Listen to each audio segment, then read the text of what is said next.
So you're asking a bunch of questions about banjo rolls, and it's difficult to talk about without showing it. So this is me showing it. I'll probably ramble a little bit. When you're first learning, the most important thing to do is learn that muscle memory of a roll, and you start very slow.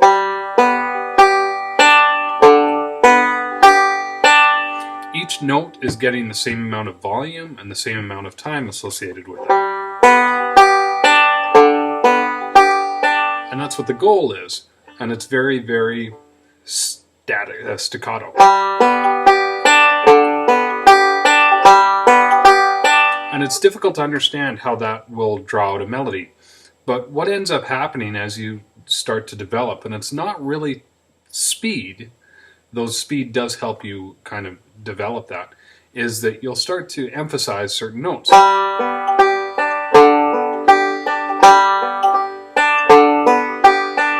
And typically it's the thumb, and it's not the drone note. It's not.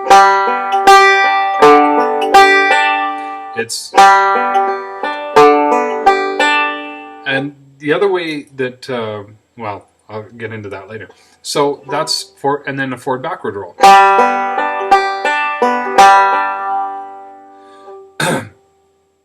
Now, the other component is you can add a bounce to it.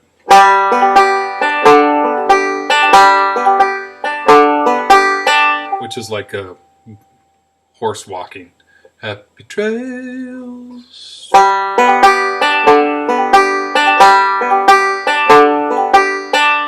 Or a forward backward roll.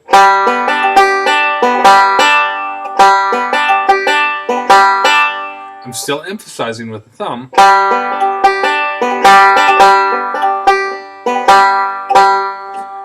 Now, and that's how you get to, and then also you add a slide to it.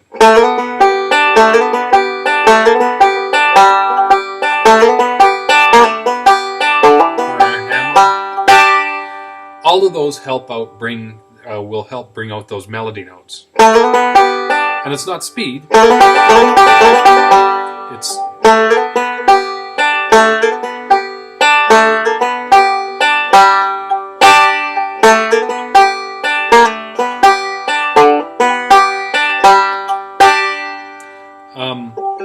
or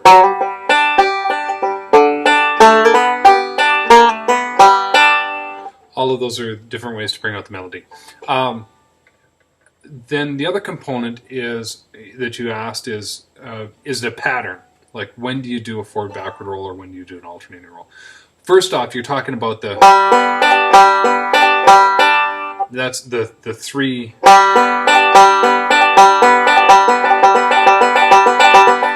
notes in a row. The problem with three notes in a row is it doesn't fit in a musically 4/4 time, which is most bluegrass music. It does fit in 3/4 time. 1, 2, 3, 4. But it's actually very difficult to do because the syncopation is strained. In 4/4 time, you have to add a little bit of a hiccup. 1, 2, 3, 4, 5, 6, 7, 8.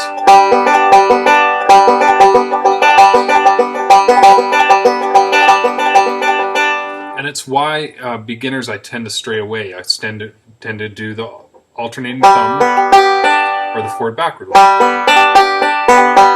Because all of those are made up of 4 or 8 notes, which fit well into 4/4 time. Now, the other thing, when do you do a forward backward roll compared to an alternating thumb? And that really depends on the melody. A song like I'll Fly Away, which is typically the song that I teach for beginners, it goes, that's the beginning of it. All of those notes are on the 1 and the 3. Some bright rest morn resting. Because of that, the alternating thumb works really well.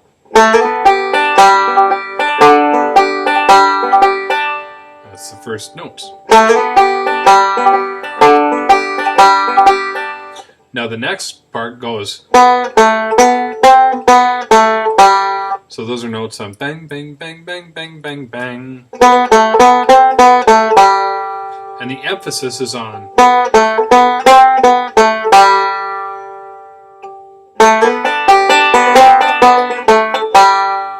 That's how I would play it.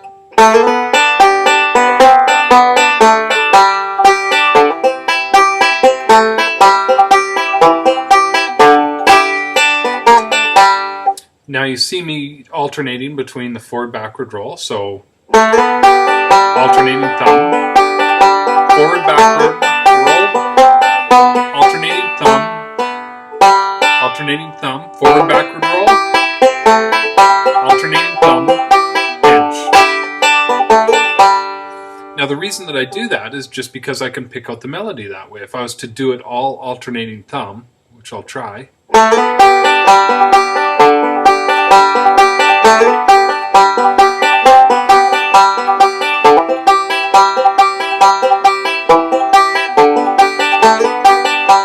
It doesn't work very well. You do hear the melody a little bit, but it works way better going.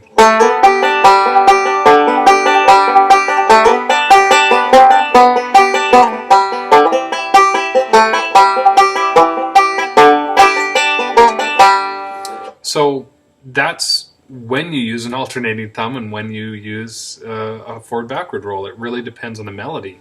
And when you start to develop even more,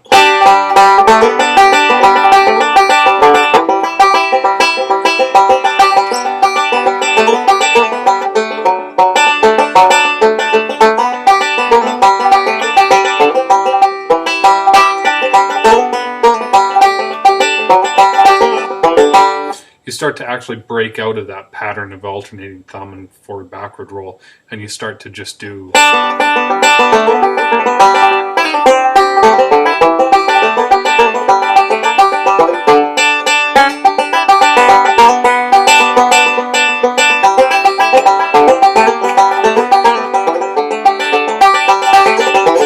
Which is just, that's.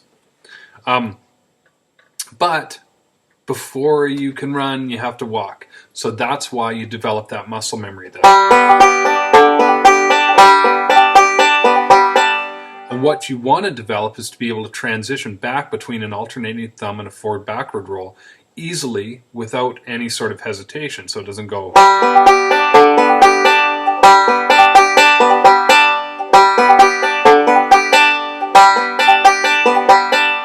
So that's why we even work. Typically a teacher will say, I want to hear all of those notes individually spaced, basically with the same amount of volume.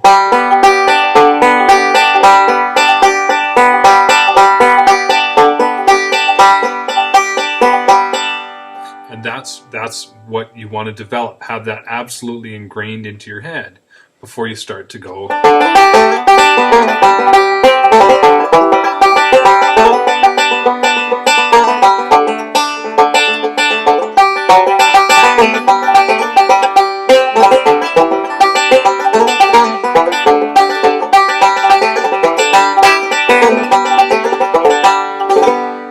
Because all of those rolls are basically components or separate or portions of or full alternating thumb and forward backward roll. This roll is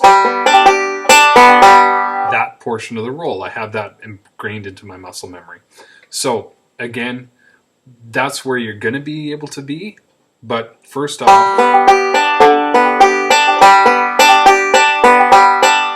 and I wouldn't go into chording so much as doing those slides, or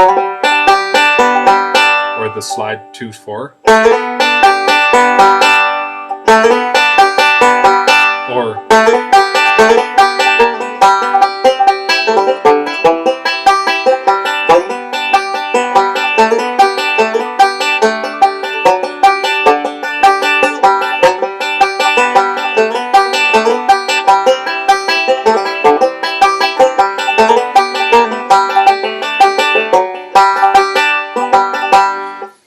what those slides do is it really ingrains into you what notes you want to start to emphasize. But again, if you don't have this, I wouldn't develop into the left hand so much until that is ingrained relatively well. Yeah, I hope that helps and kind of explains that concept. How melody starts to get driven out from those rolls, from what sounds like basically just noise.